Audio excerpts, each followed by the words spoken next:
Essa é uma questão que o texto 1 e o texto 2 vão comparar visões de dois sociólogos clássicos diferentes, Durkheim e Weber.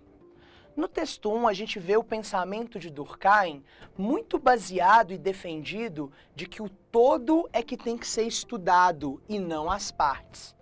Uma maneira é que a sociedade vale mais do que indivíduo, que ela representa a si mesma e ao mundo que o cerca. E é sobre ela e não os estudos particulares que nós devemos considerar na hora de estudar.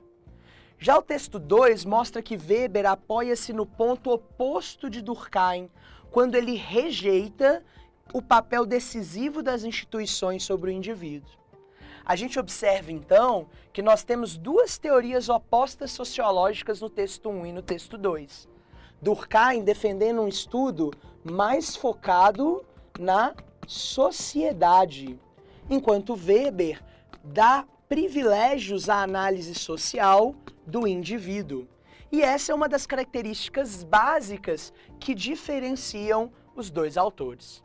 O enunciado, então, nos pergunta: de acordo com os textos, o que demonstra uma diferença entre as visões de Weber e Durkheim sobre o fazer sociológico do século XIX é a letra A, compreensão fenomenológica das escolhas coletivas.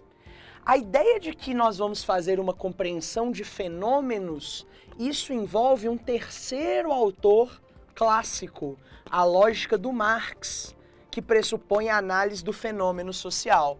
E não é a diferença entre Weber e Durkheim. Portanto, a alternativa A é falsa.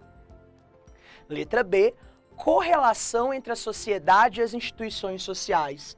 O autor que aposta nessa correlação entre a sociedade e as instituições sociais é apenas Durkheim. A letra B fala dele e não da diferença entre Durkheim e Weber. Então aqui nós temos apenas Durkheim. Letra C, ligação da sociologia com a modernidade. Aqui não é uma diferença. Ambos fazem essa ligação da sociologia com a modernidade. Mas a gente não pode considerar essa verdadeira, assim como a B, que é falsa, porque não evidencia uma diferença.